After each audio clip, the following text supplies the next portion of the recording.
Onions life style. ఈరోజు మీకు నేను ఎంతో టేస్టీగా ముక్కల పులుసు ఎలా తయారు చేసుకోవాలో మీకు నేను చూపిస్తున్నానండి. ముక్కల పులుసుకి మనకి ముఖ్యంగా చాలా సాంప్రదాయమైన పద్ధతిలో మీకు 11 రకాల కూరగాయలతోటి మనం ముఖ్యంగా పోలాల అమావాస్య రోజు అమ్మవారికి నైవేద్యంగా మనం ఈ కలగాయ పులుసు అని కూడా అంటూ ఉంటారు. కొంతమంది సత్తరం పులుసు అంటారు. ఈ విధంగా 11 రకాలు కానీ 9 రకాల కూరలు కానీ కలిపి ఈ ముక్కల పులుసు చేస్తూ ఉంటారండి. ఇంత మంచి రెసిపీ మీరు మిస్ కాకుండా చూడండి. చూసారు కదండి, ఇక్కడ ఈ విధంగా నేను 11 రకాల కూరగాయలని కట్ చేసుకుని పెట్టుకున్నానండి. అలాగే నెక్స్ట్ కరివేపాకు, అలాగే కొత్తిమీర, అలాగే గ్రీన్ చిల్లీస్, కారానికి సరిపడా గ్రీన్ చిల్లీస్.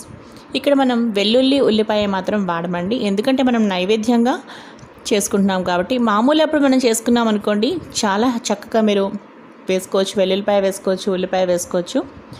నేను నైవేద్యం రెసిపీ కాబట్టి నేను ఇక్కడ ఉల్లిపాయ వెల్లుల్లిపాయ మాత్రం మనం వాడమన్నమాట. అలాగే కొత్తిమీర కూడా ఫైన్ చాప్ చేసుకున్నానండి. చూసారు కదా, టమాటో ముక్కలు, గ్రీన్ చిల్లీస్ అన్నీ కూడా కట్ చేసుకుని ఒక ప్లేట్లో పెట్టుకున్నాను. ఇప్పుడు నెక్స్ట్ చింతపండుని ఈ విధంగా నానబెట్టుకుని పెట్టుకున్నానండి వాటర్ పోసి. దాని తర్వాత మనం తీసుకున్న వెజిటేబుల్స్ అన్నింటినీ కూడా ఈ విధంగా పసుపు ఉప్పు వేసుకుని తగినంత వాటర్ పోసుకుని ఇప్పుడు మనం కుక్కర్ పెడతామన్నమాట.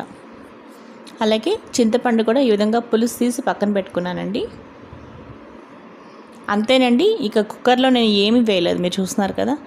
జస్ట్ వెజిటేబుల్స్ వేసాను, అలాగే కొంచెం హల్దీ పౌడర్, కొంచెం సాల్ట్ వేసి విజిల్ పెట్టేశాను. నెక్స్ట్ ఇంకో ప్యాన్లో పోపు కోసం ఈ విధంగా నేను నెయ్యి వేసుకున్నానండి. కొంచెం జీలకర్ర, ఎండుమిరపకాయలు వేసి పోపు పెట్టుకున్నాను. అలాగే కుక్కర్ కూడా విజిల్ వచ్చేసిందండి.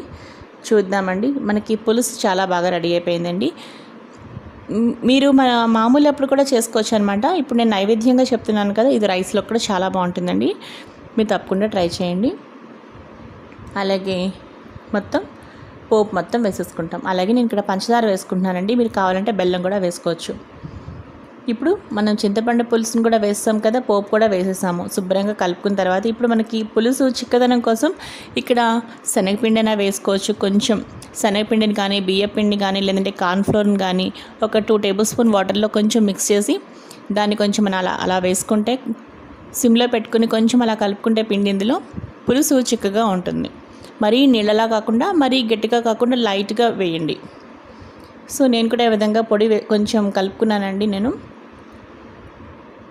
అయిపోయింది ఫ్రెండ్స్, చూసారు కదా, చక్కగా ఉడికిపోతుంది అనమాట. ఇది చాలా బాగుంటుందండి ముక్కల పులుసు. ముఖ్యంగా పోలాల అమావాస్య రోజు అమ్మవారికి నైవేద్యంగా ఈ కలగాయ పులుసు అని పేరు చెప్తూ నైవేద్యం పెడుతూ ఉంటారనమాట. మీరు మామూలు అప్పుడు కూడా చేసుకోవచ్చు అండి. అప్పుడు ఉల్లిపాయ వెల్లుల్లిపాయలు మీకు కావాలంటే అవన్నీ కూడా వేసుకోవచ్చు. అమ్మవారి నైవేద్యంలో చేసినప్పుడు మాత్రం ఈ విధంగా చేసుకోవాలి. చూసారు కదండి, ఈ వీడియో మీకు నచ్చితే లైక్ చేయండి, షేర్ చేయండి. మరిన్ని వీడియోస్ కోసం లావణ్యస్ లైఫ్ స్టైల్ ఛానల్ని సబ్స్క్రైబ్ చేసుకోండి. మరో మంచి వీడియోతో కలుస్తాను. Bye friends, keep on watching Lavanya's life style.